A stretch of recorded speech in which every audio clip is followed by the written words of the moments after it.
The old oak tree stood sentinel at the edge of the orchard, its gnarled branches, once a playground for our childhood dreams, now casting long, skeletal shadows across the overgrown grass. It had been a silent witness to our laughter, our secrets, our unbreakable bond. Now, it stood as a stark reminder of the silence that stretched between my brother, Ethan, and me, a chasm carved out by betrayal, misunderstanding, and the corrosive power of unspoken words. We were two sides of the same coin, Ethan and he, the golden boy, athletic, outgoing, effortlessly charming. I, the quiet observer, content in the world of books and daydreams, my brother my fiercest protector, my confidant, my anchor in the often turbulent waters of adolescence. The divide, when it came, was as sudden as it was absolute. The laughter died, replaced by a chilling silence. The phone calls ceased, the text messages went unanswered, and the easy camaraderie that had defined our relationship evaporated, leaving behind a void filled with hurt, confusion, and a simmering resentment that poisoned every attempt at reconciliation. The cause? A misunderstanding, a misplaced accusation, a secret that should have been shared, but instead festered in the darkness, growing like a malignant tumor, distorting perceptions, poisoning our once unbreakable bond. It started, innocently enough, with a whispered conversation overheard at a family gathering.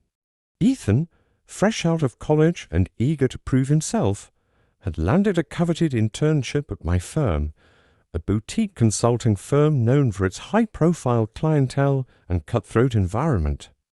I, having navigated the treacherous waters of the corporate world for the past 5 years, had earned a reputation for my sharp intellect, my unwavering dedication, and my ability to close even the most challenging deals.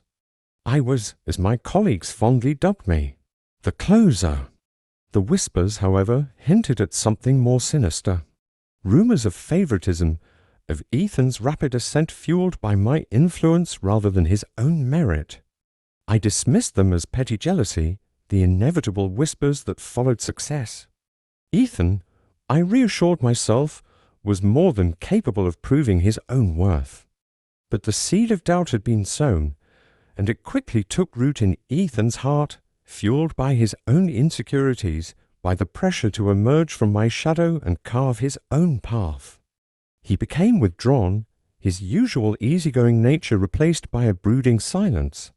Attempts at conversation were met with curt responses, his eyes, once filled with warmth and admiration, now cold, guarded. Then came the incident that shattered our fragile peace. A high-profile client, one I had been cultivating for months, suddenly shifted their allegiance to Ethan, praising his insights, his fresh perspective. The whispers intensified, the accusations thinly veiled. Ethan, his ego stroked, his insecurities validated, allowed himself to believe the lie. He didn't confront me, didn't seek clarification, his silence speaking volumes. He saw my success as a threat, my support as an attempt to control his destiny. He didn't see the countless hours I had spent mentoring him, the sacrifices I had made to open doors, to provide him with opportunities I had never had. The truth, when it finally emerged, was both liberating and heartbreaking.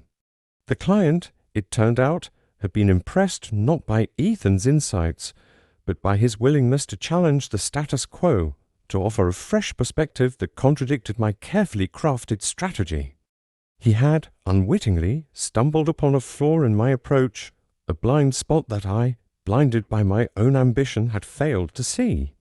His success, far from being a betrayal, was a testament to his own sharp mind, his ability to think outside the box. But by then, the damage had been done. The silence had solidified into a wall of resentment, of unspoken accusations and missed opportunities for reconciliation. We moved on, our lives diverging, our paths rarely crossing, the memory of our shared past a bittersweet ache in the back of our minds. Years later, standing by her grave, the weight of our unspoken words heavy on my heart, I realized the true cost of our silence. The client, the promotion, the petty jealousies of our colleagues, they paled in comparison to the irreplaceable bond we had shattered. Ethan, his face etched with grief and regret, stood a few feet away, our eyes meeting for the briefest of moments. In that shared glance, I saw a flicker of understanding, a silent acknowledgement of the shared pain we had carried for far too long. We never fully regained the easy camaraderie of our youth. The scar of our estrangement remained, a reminder of the fragility of trust, the importance of open communication. But in the aftermath of our shared loss, we found a fragile peace, a tentative understanding that some bonds, though tested, are worth fighting for, worth rebuilding, brick by fragile brick. The silence, once deafening, was now punctuated by the occasional phone call, the awkward but heartfelt attempts to bridge the chasm that had separated us for far too long. The old oak tree still stands at the edge of the orchard, a silent witness to the ebb and flow of our lives. And sometimes, when the wind whispers through its branches, I imagine I can still hear the echoes of our laughter, a reminder of the bond that, though tested, will forever connect us.